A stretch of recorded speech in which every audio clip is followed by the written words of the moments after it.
Assalamualaikum warahmatullahi wabarakatuh. Alhamdulillah, nahmaduhu wa nasta'inuhu wa nastaghfiruh wa na'udzu billahi min shururi anfusina wa sayyiati a'malina. May yahdihillahu fala mudilla lahu wa may yudlil fala hadiya lahu. Asyhadu an la ilaha illallah wahdahu la syarika lahu wa asyhadu anna Muhammadan abduhu wa rasuluhu la nabiyya ba'dahu. Allahumma shalli wa sallim ala nabiyyina Muhammadin wa ala alihi wa sahbihi ajma'in. Qala ta'ala fi kitabihil karim. A'udzu billahi minasy syaithanir rajim. Ya ayyuhalladzina amanu taqullaha haqqa tuqatih wa la tamutunna illa wa antum muslimun. Amma ba'd.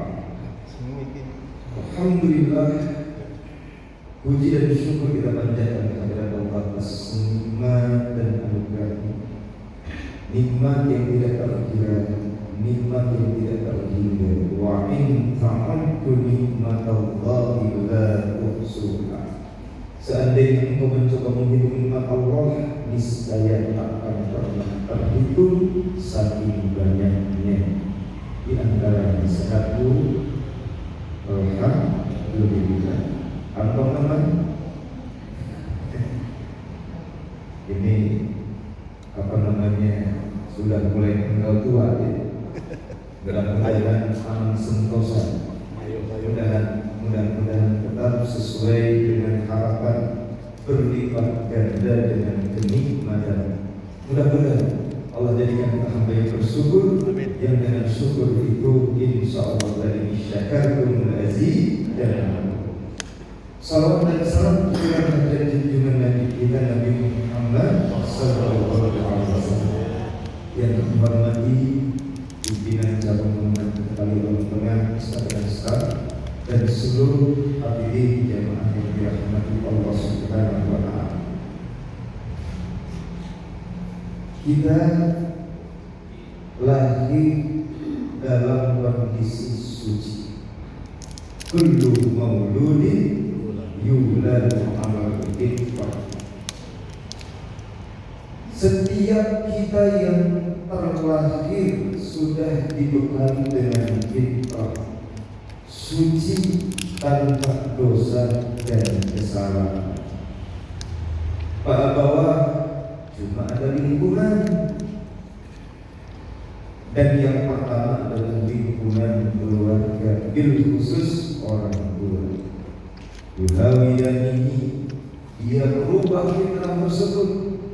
Apakah kemudian akhirnya faktor dengan sifat Yahudi, Nasirani, atau kemudian lingkungan akhirnya membentuk karakter Nasrani, Yunani, atau ternyata akhirnya lingkungan yang membuat kita menjadi penyembah berhala, penyembah api dan lain sebagainya. Maka jika lahir suci, ketika nanti pergi meninggalkan dunia, karena setiap kita insya Allah calon mati. Kullu nafsin dha'iqatul maut wa innamat tuwaffawna ujurakum yawmal qiyamah. Faman zuhziha 'anil nar wa udkhila al-jannah faqad faz wa mal hayatud dunya illa mata'ul ghurur. Setiap kita yang bernyawa ini panah, tidak ada yang abadi, mesti ada yang hidup 1000 tahun lagi. Setiap kita akan pergi, dan seyogianya saat pergi juga dalam kondisi suci. Karena seseorang yang tidak punya amal sekalipun, seseorang yang tidak punya kesolehan sedikit pun, Seandainya pergi meninggalkan dunia suci seperti dia datang ke dunia, insya Allah tempatnya di mana? Di mana dalil dan buktinya? Hadis tadi, kullu mauludin yuladu alal fitrah. Bukankah anak sebelum akil balik, kalau Allah takdirkan kemudian pergi meninggalkan dunia, maka dia akan tetap berada dalam rahmat Allah. Tapi rahmatillah khalidun, kekal dalam rahmat Allah yang bernama surga. Istilahnya tabungan kita orang tua. Maka seseorang dengan kemusyrikannya, seseorang dengan dosa-dosanya besar ataupun kecil, seandainya dibersihkan dari dunia ini, ketika pergi meninggalkannya dalam kondisi suci, insya Allah Rasul bersabda, man qala fi akhir kalamihi la ilaha illallah dakhala jannah. Man siapa saja, mau dia mungkin sebelumnya penuh dengan kemusyrikan, mau sebelumnya dosanya tidak alam kepala tanggung banyaknya, bumi isinya dosanya, langit isinya dosanya. Law anas samai wal ardh, andai langit dan bumi isinya dosa kita semua. Tapi saat syakaratul maut, sebelum nyawa ditenggorokan, Allah takdirkan mampu mengucapkan kalimat la ilaha illallah, maka niscaya tempatnya adalah surga. Karena kalimat tadi membuktikan dua hal. Yang pertama, kalimat tersebut jika datang dari hati yang ikhlas, tulus mengimani Allah, berarti membuktikan keimanan, dan ucapan lisan membuktikan kesolehan. Maka berarti ada dua sisi, iman dan amal. Walaupun amal solehnya cuma kalimat la ilaha illallah, dakhalal jannah, akan dimasukkan ke dalam surga Allah. Itulah yang dijamin oleh Rasulullah ketika Abu Thalib namanya dalam kondisi nazar saat sakaratul maut, ketika beliau berkata, "Qul ya am la ilaha illallah," ucapkan paman kalimat la ilaha illallah, yang dengan kalimat itu akan menjadi bukti keselamatan akhiratnya. Sayang aba ayyakula la ilaha illallah, Abu Thalib menolak mengucapkan kalimat la ilaha illallah, wa mata ala millah Abdul Muttalib, dan meninggal dengan keyakinan nenek moyangnya. Berarti suci bukan cuma lahir, harus suci batin kita agar kita selamat dunia dan akhirat. Datang dalam kondisi fitrah, nanti pergi meninggalkan dunia dalam kondisi suci tanpa dosa, insya Allah. Suci lahir batin sangat penting bagi kita. Suci lahir batin menentukan akhirat kita. Next. Inilah dalil tentang pentingnya suci lahir batin. Di antara banyak dalil, ini dalil yang pertama. Kenapa dalil yang pertama kami sampaikan? Karena ini adalah seiring dengan turunnya risalah. Nabi Muhammad SAW saat menerima surah Al-Alaq, Iqra bismi rabbikal ladzi khalaq, ayat 1 sampai 5, itu sering diistilahkan dengan istilah SK Nabiyan. SK kenabian, kayak semacam surat keputusan dari Allah, dari Muhammad menjadi Nabiullah. Nabi dari kata naba'a, artinya pembawa pesan, membawa informasi. Karena naba artinya kabar atau pesan atau informasi. Surah An-Naba artinya surah tentang kabar di akhir zaman akan hadirnya yang disebut dengan saat hari kiamat. Dinamakan surah An-Naba, surah informasi kedatangan yaumul kiamat. Setelah itu turun SK kedua, SK Risalah, surat keputusan menjadi Rasul, yaitu surah Al-Mudassir.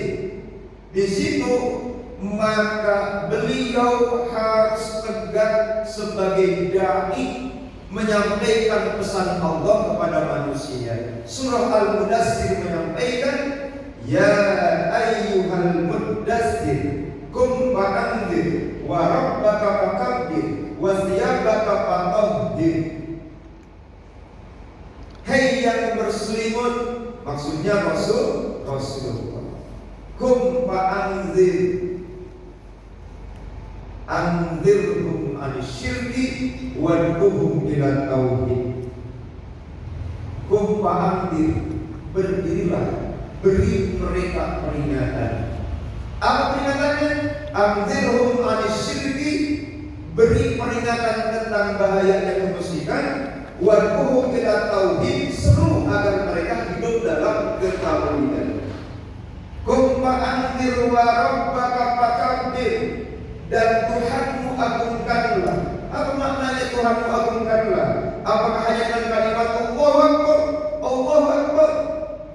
Kum fa'anzir maknanya azimhu bitauhid, agungkan Allah dengan tauhid. Karena siapapun yang mengagungkan Allah tanpa tauhid percuma. Wa rabbaka fakabbir wa thiyabaka fatahhir, dan pakaianmu bersihkanlah. Zahir yang diperintahkan pakaian. Zahir nih, pakaian yang dibersihkan. Pakaianmu bersihkanlah. Tafsirnya tahdir a'malaka anisyirki. Tahdir, bersihkan. A'malaka, amal perbuatanmu. Amal perbuatan dinamakan amal perbuatan kalau ada dua sisi. Disebut dengan asyartu bi qabulil amal, syarat diterimanya amal saleh. Yang pertama, shawaban, selaras dengan sunnah. Harus selaras dengan sunnah. Jangan bikin-bikin ibadah. Gak boleh merekayasa amal ibadah. Gak boleh ibadah berdasarkan logika kita, baik menurut kita, baik menurut perbuatan dan kebiasaan kita. Harus sholat benar, selaras dengan sunnah Nabi. Kenapa? Kalau ibadah berdasarkan logika, ngapain turun Nabi? Gak usah. Betul. Datangnya Nabi, datangnya Rasul karena kita tidak ngerti kaifiyatul ibadah. Beribadah seperti apa? Bahkan mungkin kalau tidak ada Nabi dan Rasul, kita pun tidak mengerti Allah itu siapa. Dengan fitrah betul manusia itu mencari Tuhan. Dengan fitrah manusia mencari Tuhan. Maka setiap peradaban pasti ada keyakinan. Cuma karena mereka tidak bisa menemukan Tuhan sejati, disitulah pentingnya risalah, pentingnya kenabi, pentingnya kenabian. Maka turunlah para nabi untuk mengajarkan soal amal ibadah yang benar. Itu sisi pertama. Sisi yang kedua, khalisan ikhlas. Balik tauhid amalaka, sucikan amal perbuatanmu. suci, amal perbuatan yang ikhlas, berarti di sini secara tersirat ada suci batin. Berarti suci lahir, suci lahirnya terlihat pada yang tersurat wasiyabaka fatahhir, dan pakaian bersihkanlah. Pakaian ini zahir. Tafsirnya adalah tahhir a'malaka 'anis syirki, bersihkan amal perbuatanmu dari kemusyrikan. Kemusyrikan berawal dari hati. Amal ibadah dinilai karena ikhlas, karena tauhid, berarti menunjukkan secara tersirat ada yang disebut dengan suci batin. Maka suci lahir batin wajib.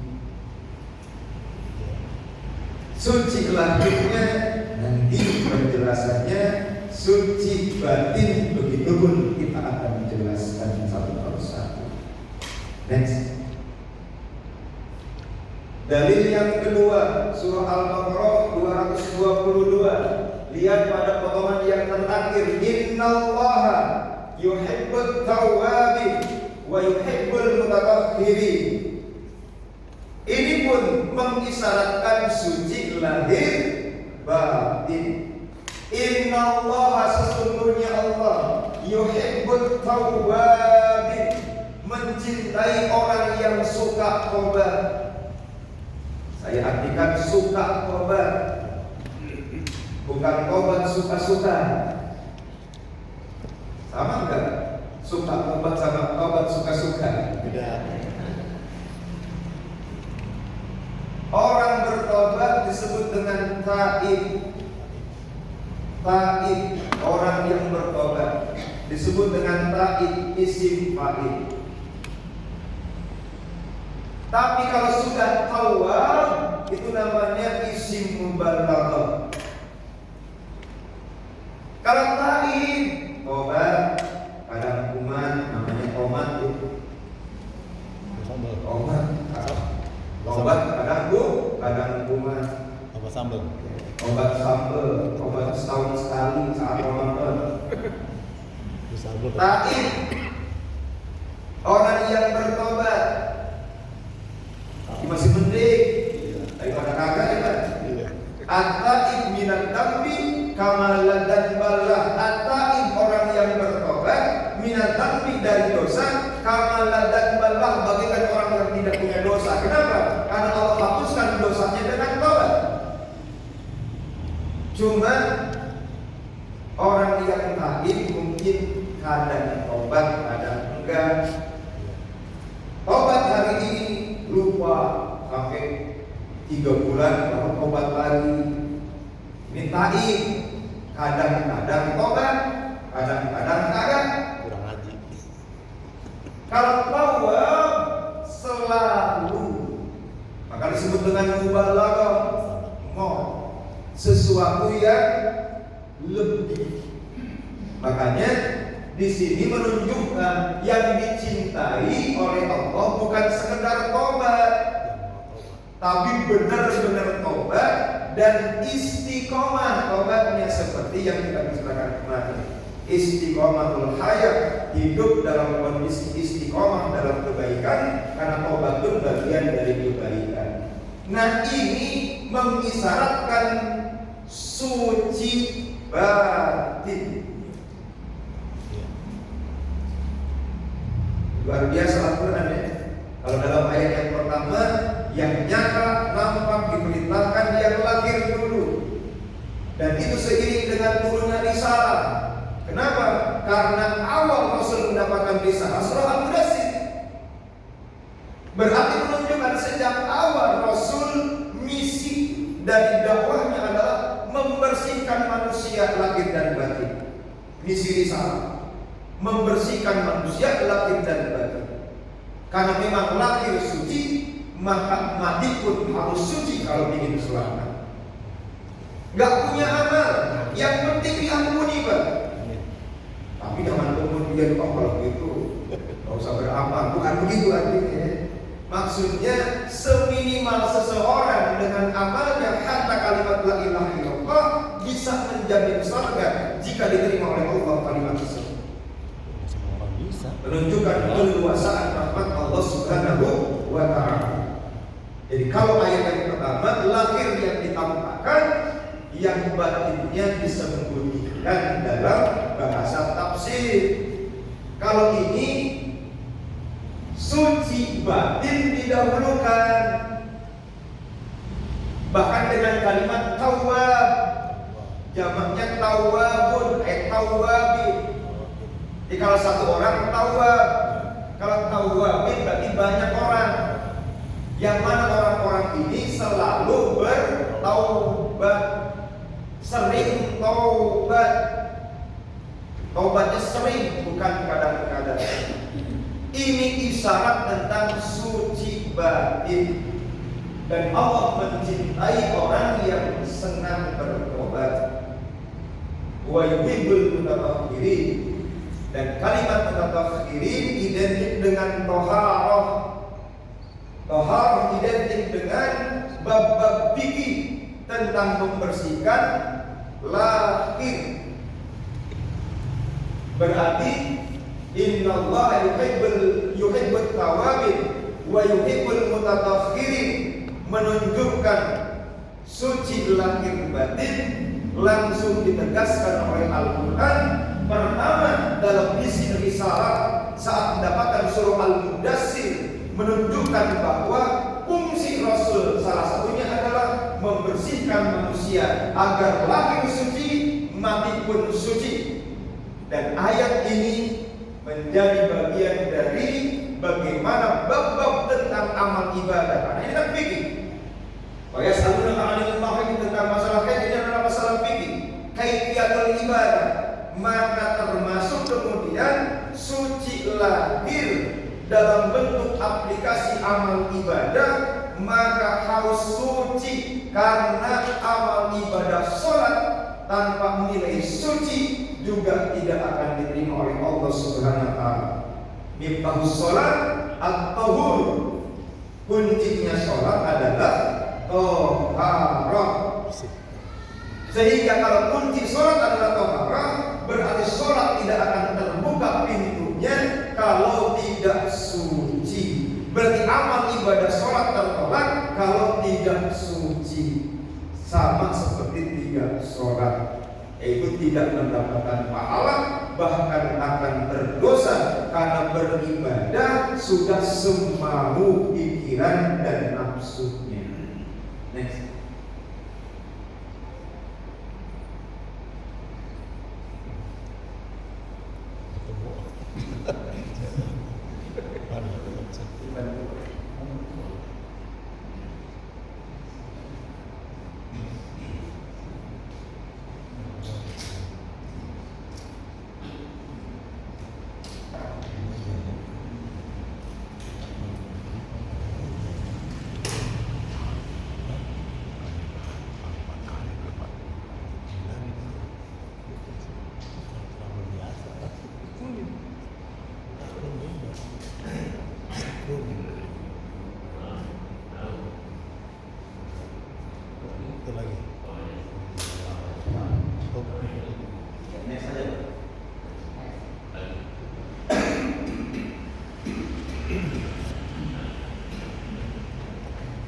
Jadi suci lahir batin, taharah, bersuci itu, kesucian itu ada suci lahir, suci batin. Suci batin terbagi dua juga. Suci batin terbagi dua. Yang pertama, tathhirun nafs, membersihkan hawa nafsu. Kenapa? Karena hawa nafsu ini memang punya kecenderungan senantiasa melakukan dosa dan kesalahan.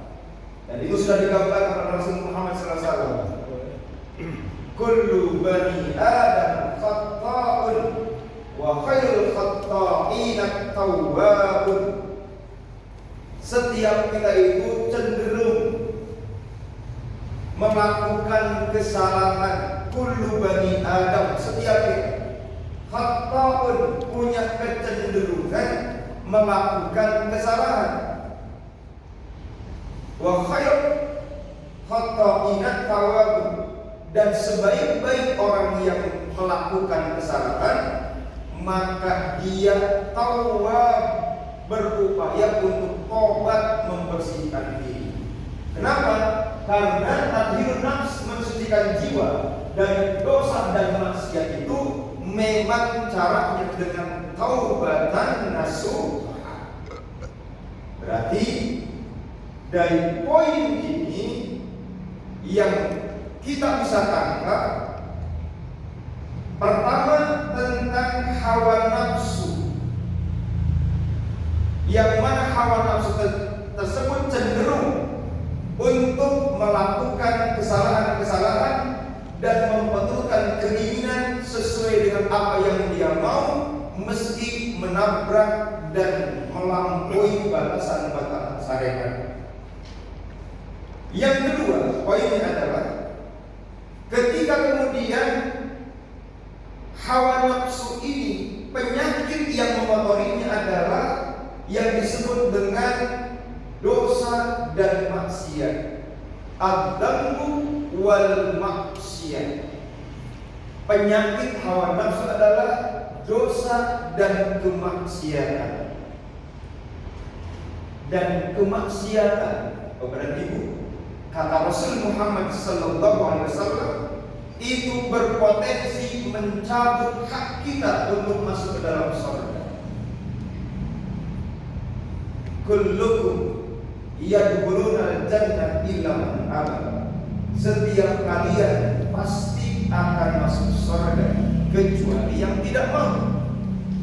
Wa may yaba ya Rasulullah, yang tidak mau itu siapa wahai baginda? Maka Rasul bersabda menjawab, man ata'ani dakhala al-jannah, yang taat kepadaku akan masuk surga. Wa man asani faqad aba. Asa yaksi maksiatan, yang maksiat, yang membangkang, yang terus-terusan dalam dosa, faqad aba, dianggap menolak masuk ke dalam surga. Jadi hadis itu mengisyaratkan kepada kita, meski ada garansi atau jaminan umat Muhammad bakal masuk dalam surga, bisa tercabut sekiranya hawa nafsu yang kotor tidak dibersihkan dari dosa dan maksiat dengan taubatan nasuha. Tangan saya ada kitab Riyadhus Shalihin karya Imam Nawawi. Di situ ada bab tentang tobat, di mana tobat sebagai upaya membersihkan diri dari dosa dan maksiat sifatnya wajib. At-taubatu wajibatun min kulli dhanbi. Taubat itu wajib dilakukan terhadap semua dosa yang kita lakukan. Fa in kana al-ma'siyah bainal 'abdi wa bainallah, seandainya dosa dan maksiat tadi antara diri seseorang dengan Allah, la ta'allaq bihaqqi adam, tidak ada terkait erat dengan manusia, pada salah satu surut, maka syarat tobatnya ada 3. Jadi taubat itu wajibatun, taubat itu wajib, min kulli dzambin, setiap dosa mesti ditobati. Seandainya fa in kana al-maksiyah, seandainya kemaksiatan dan dosa itu bainal abdi wa rabbi, antara makhluk dengan khaliknya, la ta'allaq bi adam, tidak ada keterkaitan dengan hak Adam, syaratnya ada 3. Berarti tidak sekedar kemudian tobat, harus memenuhi syarat. Syarat sama rukun bedanya apa?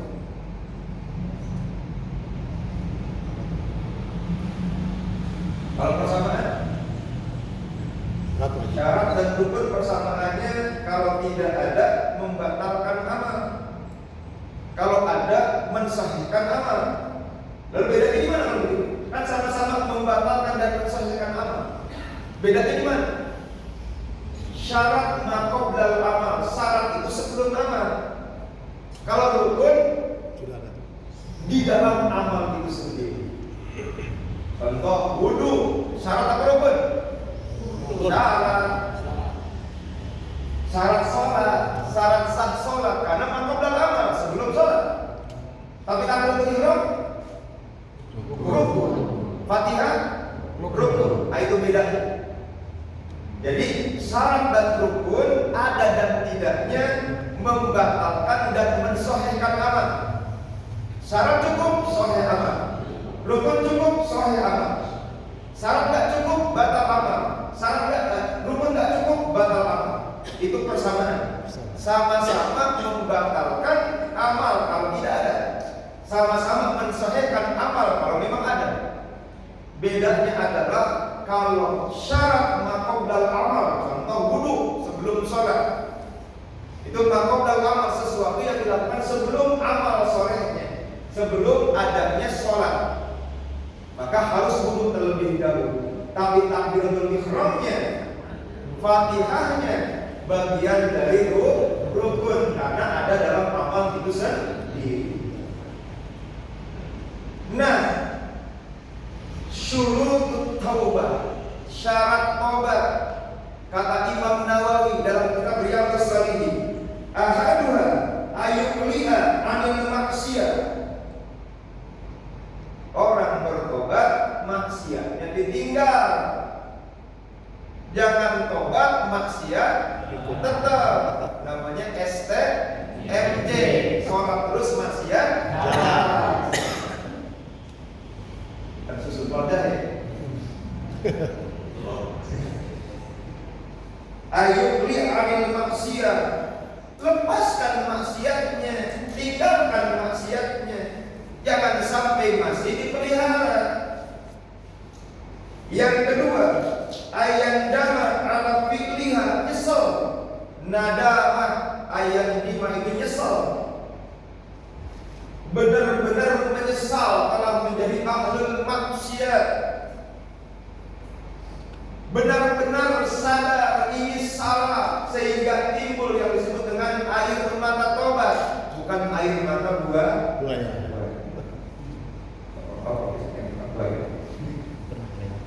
Ayat 5 ala fi'liha wasadis ayat zima alla ya'uda ilaiha abadan, dan berjanji ayat zima azim.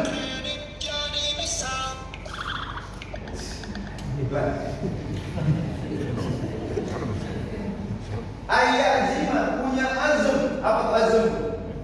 Tekad, niat bulat. Wa idza ajabta fatawakkal ala Allah. Kalau sudah niat, kalau sudah punya tekad, tawakal sama Allah. Ntar gimana nanti? Kalau nanti kita bilang. Jadi ayat zima alla ya'uda ilaiha abadan, bertekad, berjanji tak lagi mengulangi. Itu kalau taubatnya berhubungan dengan Allah, la ta'allaq bihaqi adami, tidak terkait dengan hak-hak adami. Fa in bukida ahadus salasa lam tasih taubatuhu. Salah satunya hilang. Kalau tiga-tiganya hilang gimana? Ambian ya.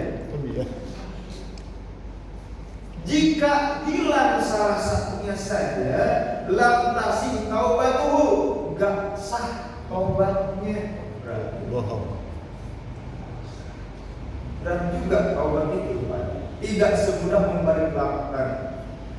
Dia harus benar-benar ditinggalkan, dia harus disesali dan tidak akan terulang lagi. Kalau terulang lagi karena memang mungkin itu tadi tidak bisa mengendalikan. Tapi niat untuk kemudian tidak terulang ada. Dan kemudian tidak ada sama sekali niat untuk tidak terulang. Jadi benar-benar berazam akan ditinggalkan. Karena kata Imam Nawawi, salah satu, apalagi kalau tiga-tiganya tidak ada, lam tasih taubatu, tidak sah taubat. Wa in kana al-ma'siyah ta'allaq bi adam, sebaliknya jika itu dosa terkait erat dengan sesama bihaqil adami, maka fasuluha arba'ah, syaratnya 4. Hadis salasa, yang 3 yang sudah disebutkan. Yang keempat, wa ayyabra'a min haqqi sahibiha, dan minta maaf, minta dibebaskan dari tuntutan orang yang kita punya dosa terhadap dirinya. 4 syaratnya. Berarti dari mulai apa? Meninggalkan gibahnya atau menyesali gibahnya, tidak akan mengulang gibahnya, dan kemudian meminta maaf kepada orang yang kita gibah. 4 syarat kalau berkaitan dengan dosa hak adami, berarti lebih berat. Karena apa? Kalau Allah mah cincai, kata orang, gampang. Kalau Allah mah enggak, susah, mudah memaafkan. Qul ya ibadi, hai hamba, qul ya ibadi, hai hamba, lau balagat dzunubaka, andai dosamu sampai mencapai ananas samai wal ard, tingginya langit, luasnya bumi, tsumma ataitani, tapi engkau mau balik lagi padaku, tsumma astaghfartani, dan engkau mau beristighfar, minta maaf kepadaku, la ghafartu lak, aku akan ampuni engkau walau balik, dan aku enggak peduli banyaknya dosamu. Itu mudahnya Allah. Kalau orang tar dulu, enak aja, wani piro.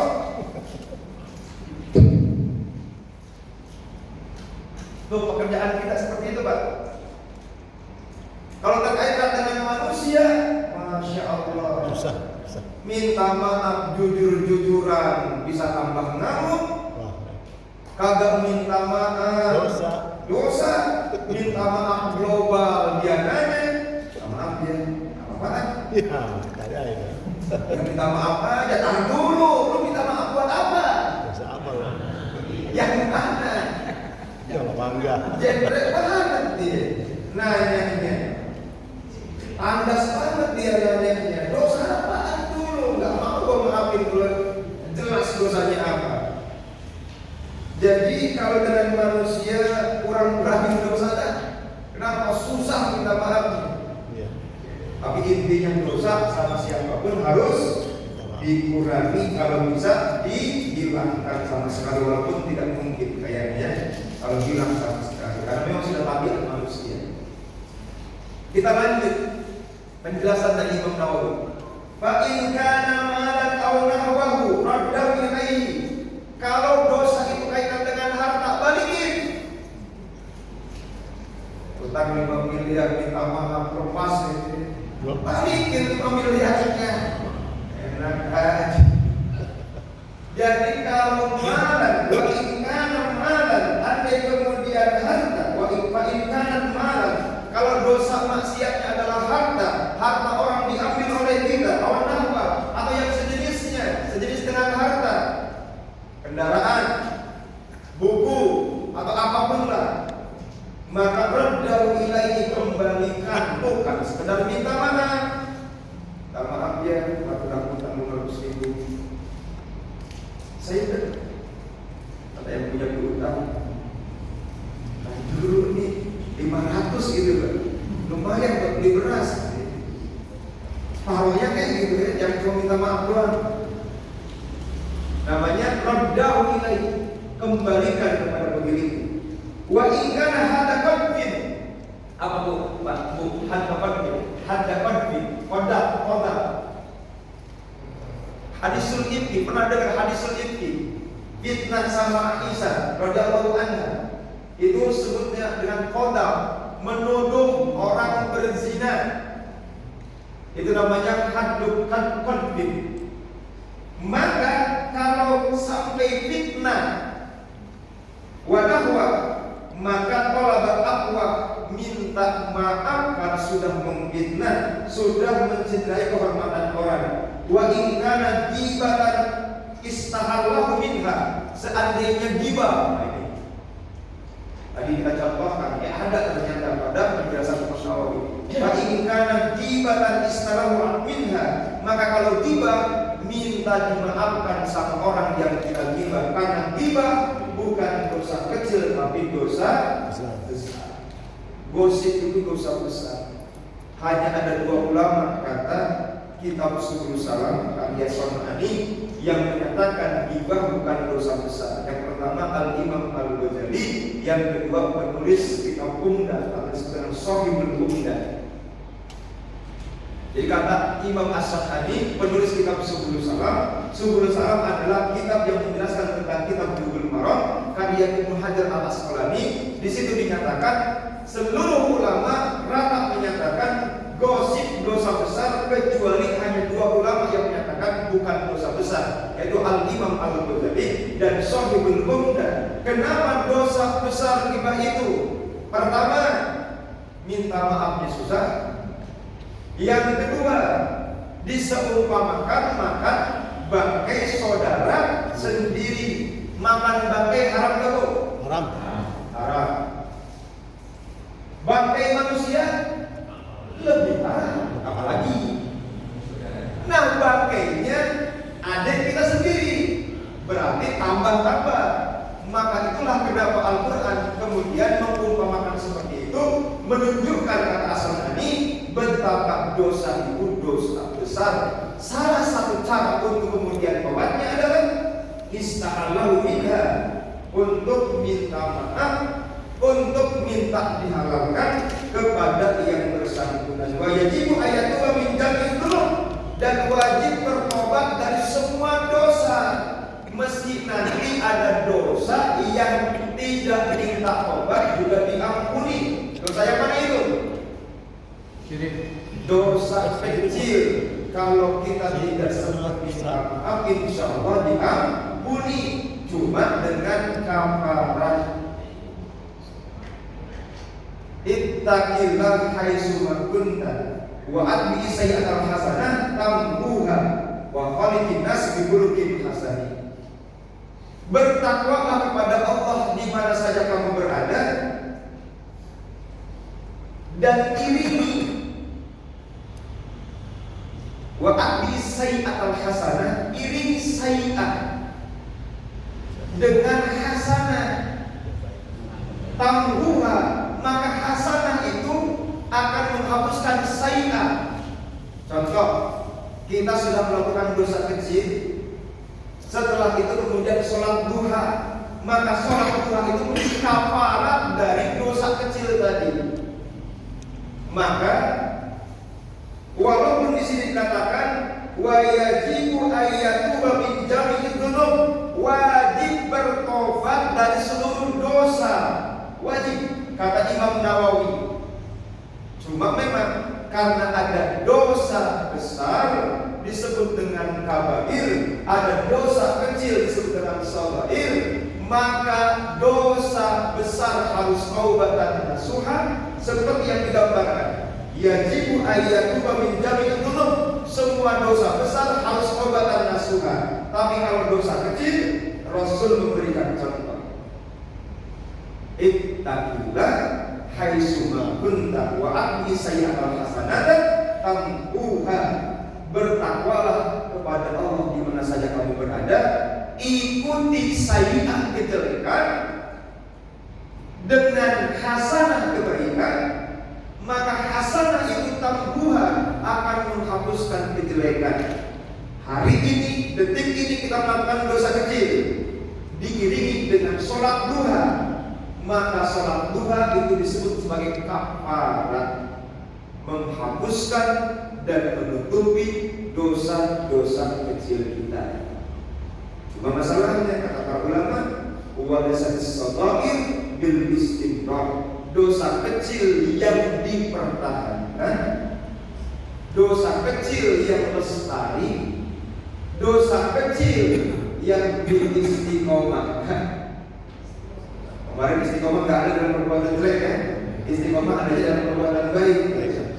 Nah, ini kebetulan perbuatan buruk dipertahankan konsisten dalam kesalahan.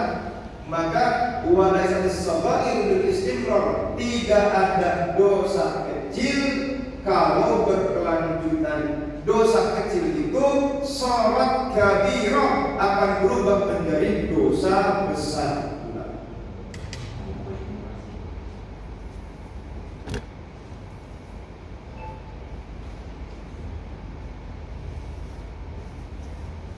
Ini tadi yang disampaikan oleh Imam Nawawi, penjelasan dalam kitab Riyadhus Shalihin, wajib taubatan nasuha.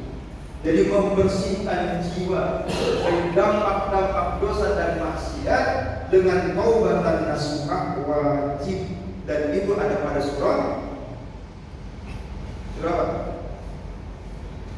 Surah An-Nahl ayat yang ke-8. Ya ayyuhalladzina amanu tubu ilallahi taubatan nasuha. Hei orang-orang yang beriman, tubu, kembalilah ilallah, kepada Allah, taubatan nasuha, dengan taubat nasuha. Jadi taubat itu artinya kembali.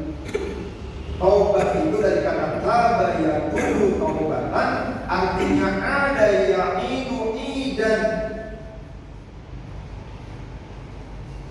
Cuma kalau taubat kembalinya dari dosa, kalau id biasanya dipergunakan dalam sesuatu yang kembali fitrah. Karena ada yang idan diberlakukan pada kondisi Idul Adha, Idul Fitri, atau roja'a yarji'u ruju'an. Apa roja'a yarji'u ruju'an? Inna lillahi wa inna ilaihi raji'un. Itu juga kembali. Cuma kalau inna lillahi, kembalinya seluruh kehidupan kita kepada Allah. Jadi tabayatu itu artinya kembali. Kembali kepada Allah dengan apa? Taubatan nasuha. Pertanyaan saya, nasuha itu apa artinya? Nasuha itu artinya naqiyun, khalisun. Naqiyun pada kalimat apa? Ibu dan bapak mau baca kalimat naqiyun. Allahumma naqqini minal khataya kama yunaqqas thawbul abyadu minad danas. Apa berarti naqiyun? Bersih. Ya Allah, naqqini minal khataya, bersihkan aku dari dosa. Kama yunaqqas thawbul abyadu minad danas, sebagaimana bersihnya baju putih dari kotoran. Jadi taubatan nasuha itu taubat yang bersih. Maksudnya apa? Tulus. Maka arti nasuha juga khalis. Apa khalis? Ikhlas. Maka taubatan nasuha bukan taubat buaya, betul. Taubat nasuha bukan cuma pura-pura.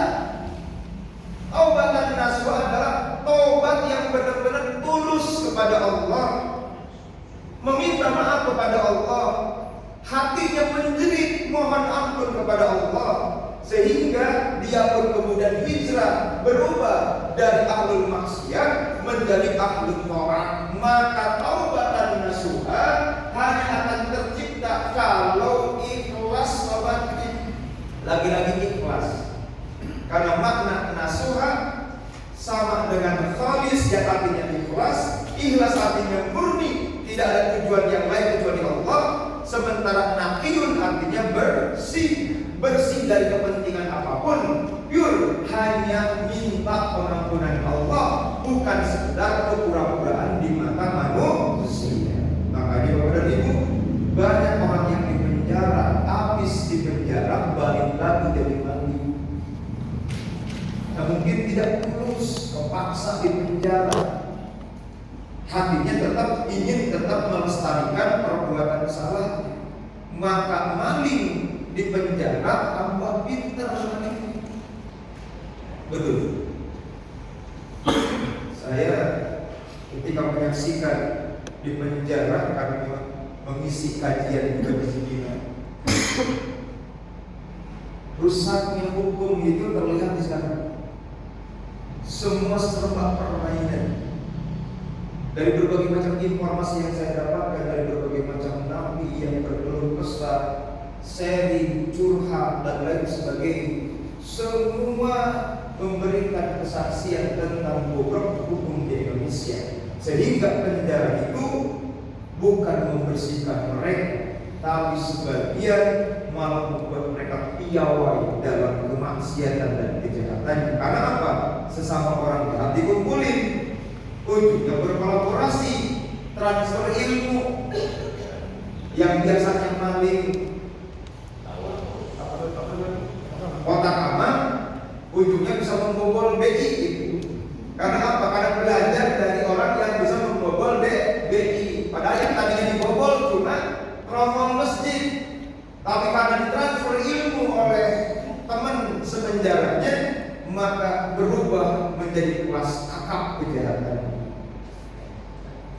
Baik, itu keterangan Imam Nawawi tentang bagaimana taubatan nasuha itu wajib kalau kita ingin suci jiwa kita dari kotorannya yang bernama dosa dan kemaksiatan. Kemaksiatan berupa kabair, dosa besar, benar-benar taubatan nasuha. Kalau dosa-dosa yang kecil, maka bisa dengan kafarat soleh. Itu apa? Kalau sadar kita ini adalah orang yang punya banyak salah, maka perbanyak amal soleh kita. Insya Allah amal soleh kita bisa menjadi kafarat dari perbuatan salah dan dosa kita. Next.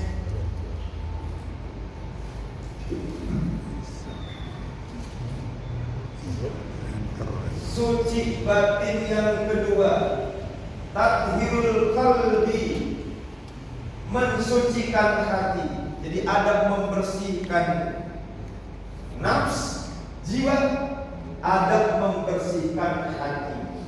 Kalau nafs sumber dari maksiat, sumber dari dosa-dosa, kalau qalbu maka dia punya sesuatu yang dirusak. Rusaknya qalbu karena amrodul qalbi atau amrodul qulub. Amrod dari kata marad. Marad artinya penyakit. Amrod itu jamak, berarti amrodul qulub, penyakit-penyakit hati. Seperti kemusyrikan, ragu-ragu, kedengkian, sifat curang, sombong, ujub, bangga, ria, sum'ah dan lain-lain. Berarti sumber dasarnya adalah hati yang rusak. Ala inna fil jasadi mudghah. Di dalam tubuh seseorang ada mudghah, segumpal darah. In saruhat, jika benar darah tersebut, saruhat sayu amalihi, maka benar amal perbuatannya. Wa in fasadat, sebaliknya jika rusak, maka fasadat sayu amalihi, rusak pula amal perbuatannya. Ala wahyal qalbu, itu darah namanya qalbu. Dialah yang menentukan baik dan tidaknya kita, condong ke arah mana, seperti apa sifat dan karakternya. Kenapa? Karena di kalangan kaum muslimin ada yang terkena penyakit seperti itu, namanya kaum munafikun. Siapa bu? Kaum munafikun, kelompok orang-orang munafik. Fi qulubihim marad fazadahumullahu marada. Di dalam hati mereka ada penyakit, maka Allah tambahkan penyakit itu menjadi berlipat-lipat. Kata Ibnu Katsir, penyakit yang dimaksud pertama syak, ragu dengan keyakinan yang dimiliki. Karena memang asal-asal kemunafikan itu datang dari situ, Pak. Keraguan terhadap Islam yang membuat mereka akhirnya masuk Islam dengan kepura-puraan. Kapan hadirnya? Tahun kedua Hijrah, lepas dari perang Badar. Ketika Islam sudah dimenangkan dalam perang Badar, Abdullah bin Ubay bin Salul yang sudah tidak mungkin lagi bersembunyi dalam kekufurannya, yang tidak mungkin lagi berhadapan langsung dengan Rasulullah karena tidak punya kekuatan, menyampaikan urusan sudah mulai condong kepada mereka. Tak ada jalan lain kecuali kita menyembunyikan diri kita dengan menjadi pengikut mereka sambil nunggu kelak nanti kita akan hancurkan mereka diam-diam. Maka masuklah Abdullah bin Ubay bin Salul ke dalam agama Islam dengan pengikutnya sebagai sebuah taktik dan siasat untuk menghancurkan Islam dari dalam. Maka ketika ditafsirkan oleh Ibnu Katsir tentang kelompok orang munafik fi qulubihim marad, salah satu yang ditafsirkan adalah marad yang dimaksud adalah sak atau ragu dengan Islam. Di Islam kayak begini, apa benar yang disampaikan Rasul tentang Islam di akhir zaman akan mendapatkan kebenaran? Benar enggak Islam ini sesuai dengan hak asasi manusia? Buktinya Islam itu ternyata ada hal-hal yang kejam, buktinya ada rajam, buktinya ada potong tangan dan lain sebagainya. Nah inilah yang disebut dengan hati yang bisa kotor. Kotornya adalah karena adanya amrodul qalbi atau amrodul qulub, cara membersihkannya sesuai dengan penyakitnya. Satu penyakit, satu obat. Di sini disampaikan seperti kemusyrikan, maka obatnya adalah keikhlasan. Di situ disampaikan ada keraguan, maka obatnya adalah menumbuhkan keyakinan. Ada kedengkian, maka obatnya adalah kecintaan terhadap sesama. Iri dengki itu kan munculnya karena kebencian terhadap nikmat yang Allah berikan kepada seseorang. Orang yang dengki hakikatnya malah sama siapa? Orang yang dengki hakikatnya malah sama siapa? Sama Allah. Ya Allah, kenapa dia yang punya mobil, bukan aku? Ya Allah, kenapa dia punya rumah, bukan aku? Ya Allah, dia berganti-ganti mobil baru, dari mulai Innova sampai Pajero, kok bisa? Kenapa aku enggak? Orang dengki, orang hasad sebenarnya marah sama Allah. Dan siapakah yang dengki pertama?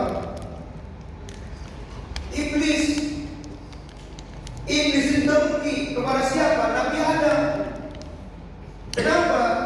Karena Allah memilih kekhalifahan pada Adam. Ketika Allah menyatakan ini ja'ilun fil ardi khalifah, ternyata khalifah tersebut diserahkan kepada Adam. Iblis kemudian beretorika, ana khairum minhu, khalaqtani min nar wa khalaqtahu min tin. Aku ini kan lebih baik ya Allah dibanding dia. Engkau ciptakan aku dari api, sementara dia dari tanah. Kenapa bukan aku? Padahal itu asumsi. Apa betul api lebih baik dibanding tanah? Siapa yang menyatakan api lebih baik dibanding tanah? Iblis, bukan Allah. Asumsi iblis, tanah itu kotor, di situ mengandung karat. Yang bisa membersihkan karat-karat itu adalah api. Coba bakar besi, keluar karatnya. Maka dengan asumsi seperti itu, ada khairum minhu, aku lebih baik dibandingkan Adam. Tapi masalah, apakah lebih baik besi dibanding tanah? Apakah lebih baik api dibanding tanah? Kan Allah yang Maha tahu tentang kebaikan sesuatu yang Dia ciptakan. Iblis sudah berasumsi, maka timbul kebencian. Kebencian itu akhirnya menimbulkan permusuhan. Jadi berawal dari dengki yang menimbulkan akhirnya kemudian kebencian. Maka obatnya adalah mahabbah. Alhamdulillah, tangga punya mobil, syukur. Bukan syukur ini, syukur kepada Allah yang punya mobil. Mudah-mudahan bermanfaat mobilnya. Kalau kita perlu bisa minta pinjam. Alhamdulillah dia naik jabatan. Syukur alhamdulillah punya sahabat, punya tetangga naik jabatan. Mudah-mudahan jadi modal. Bukan kemudian tetangga punya mobil kita pingsan, tetangga punya rumah baru kita mati. Kedengkian ada yang diperkenankan, tapi bukan dengki namanya Bu. Ada hasad yang diperkenankan, tapi istilahnya beda kalau dalam bahasa Arab. Kalau hasad jelas negatif, tapi dengki dan hasad yang diperkenankan istilahnya bukan hasad, tapi ghibah. Apa? Ghibah. Ghibah dan tak marbutoh. Ghibah. Ada pada hadis, la hasada illa bisnatayn. Tidak boleh hasad, tidak boleh dengki kecuali dalam dua perkara. Rajulun atau Quran. Dengki, iri, ghibah kepada orang yang dianugerahkan Quran. Yaqubi an alail an nahar, yang dengan Quran tersebut di malam hari dibaca, di siang hari diamalkan. Kita ingin seperti dia, boleh. Karena inginnya bukan kepada kejelekan orang, tetapi inginnya kepada kebaikan orang, kepada amal perbuatan orang. Jadi kita ingin seperti dia, bisa menegakkan Quran siang dan malam. Dan yang kedua, rajulun atau malam, seseorang yang dianugerahkan harta, yang dengan harta tersebut yaitu an lewat nahar, diinfakkan siang dan malam. Boleh. Kalau ada orang infak 5M, banyak. Dan kita ingin, boleh. Karena bukan ingin sama hartanya, tapi ingin karena infak. Kalau ingin hartanya begitu punya belum tentu infak. Tapi kalau ingin sama infaknya, maka kita akan belajar. Tidak usah nunggu 5M berinfak itu. Punya 10.000 sudah bisa berinfak. Jadi ini tathirul qalbi, mensucikan hati dari amradul qulub, penyakit-penyakitnya. Itu antara penyakit dan obat satu-satu. Penyakitnya apa dulu nih?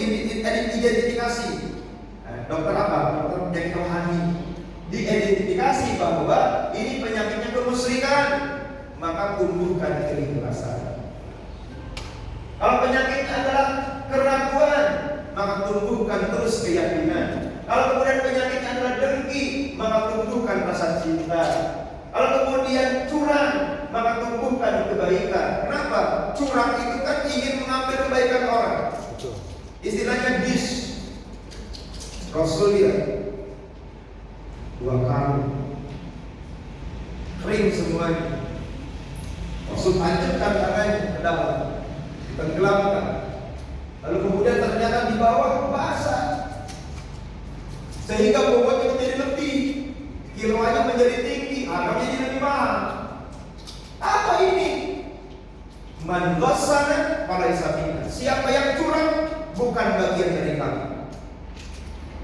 Curang datang dari mana? Dari hati yang tidak suka kebaikan buat orang, yang ingin kemudian mengkadari orang.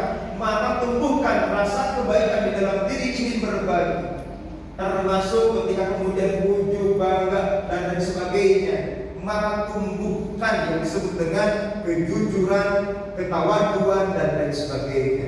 Ini penyakit hati dan obatnya. Dan ini adalah bagian dari tohar batin yang kedua. Jadi batin itu dibersihkan dari 2 perkara, membersihkan nafsunya dan membersihkan hati. Membersihkan nafsu dari dosa-dosa dengan taubat dan nasuha, membersihkan hati dari penyakit qalbi dengan seperti apa resep yang bisa mengantisipasi penyakit tersebut. Dan ini tentu dengan pelabur ilmu nantinya. Karena apa? Mengidentifikasinya adalah dengan ilmu. Maka kita belajar bagaimana bisa memperbaiki hati, karena dia seumur hidup kita belum tentu bisa sempurna. Next.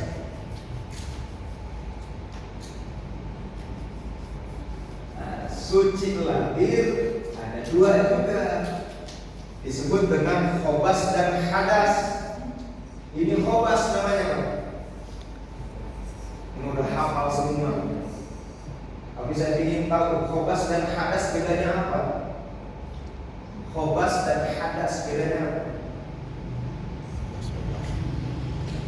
Ada doanya tuh, khobas. Masuk WC.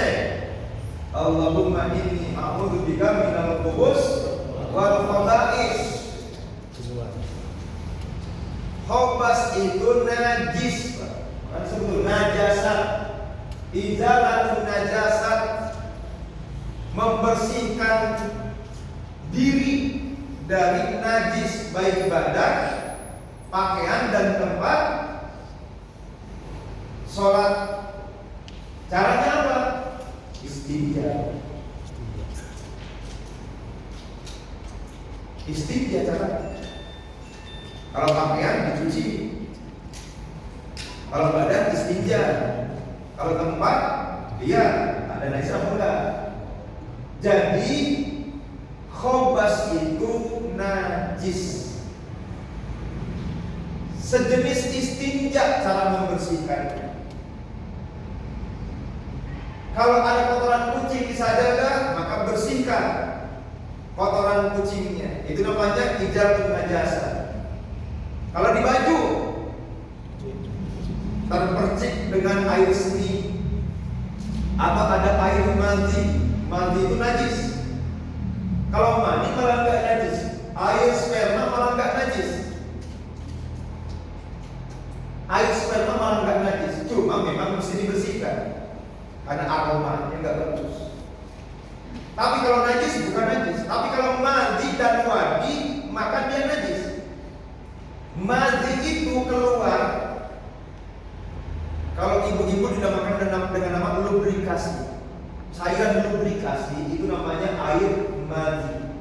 Kalau bapak-bapak itu keluar karena ada daya rangsang seksual, sama-sama daya rangsang seksual. Cuma istilah kalau ibu-ibu lebih sensitif, namanya lubrikasi. Dan ibu-ibu itu lebih banyak madhinya dibandingkan bapak-bapak.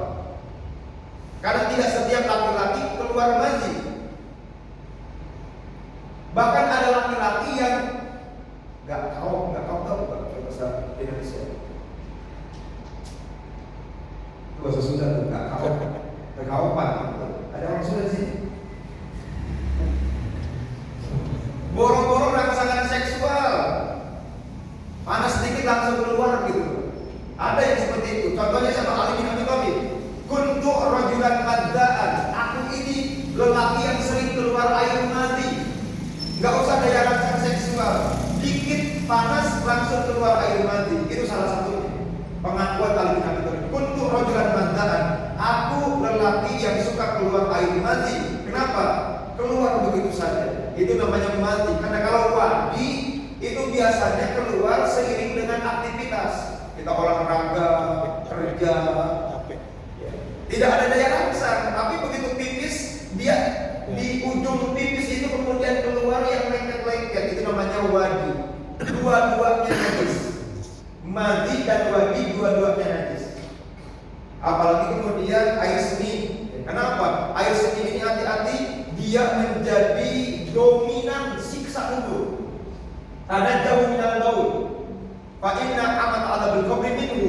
Berhati-hati dari air seni. Karena kebanyakan di azab kubur gara-gara air seni. Nah ini Pak, khobas namanya Pak. Jadi membersihkan badan dari khobas, dari najis. Setelah itu muncul yang kedua. Next. Tathirul hadas. Kalau sudah kita istinja, sudah enggak ada najis lagi, bisa langsung sholat? Belum. Enggak bisa. Kenapa? Kok enggak bisa? Masih hadas. Kenapa masih hadas? Karena ada kejadian sebelumnya. Kejadian apa? Pipis, buang angin, buang kotoran berat, hubungan sebadan. Itu adalah kejadian. Jadi hadas ini lebih kepada kejadiannya. Maka ini disebut dengan gizi maknawiyah sebenarnya. Ini najisnya maknawiyah. Jadi yang ini pun najis sebenarnya. Hadas itu ada najis di dalam diri kita, tapi maknawiyah. Apa itu maknawiyah? secara bentuk najis nggak ada lagi.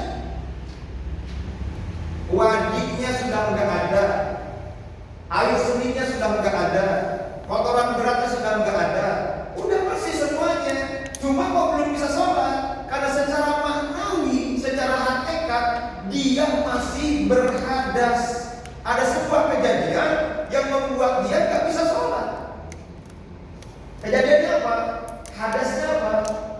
Hadasnya adalah tadi dia buang air seni, dia buang angin, dia buang kotoran berat, dia keluar cairan-cairan tadi, madi, wadi, atau air mani, atau kemudian dia berhubungan sebadan dengan istrinya. Maka secara hadas kejadian dia masih najis. Beda yang tadi khobas. Khobas itu namanya hisiyah. Jadi najis hisiyah, najis yang memang nyata-nyata najis, bahwa masih menempel yang namanya urin kita, sehingga ini bau gitu. Di baju bau, kenapa? Urin anak nempel di baju, maka disebut dengan hisiyah. Kalau ini maknawiyah, najisnya sudah nggak ada, tapi belum bisa beribadah. Nah, membersihkannya tidak ada wudhu, ada mandi, ada tayammum. Ini urusan fikih, nggak panjang kita bahas. Cukup memahami bahwa thaharah itu terbagi menjadi dua. Ada thaharah batin, thaharah lahir. Yang batin terbagi menjadi dua. Serba dua ya. Kalau di Jakarta juga bahaya.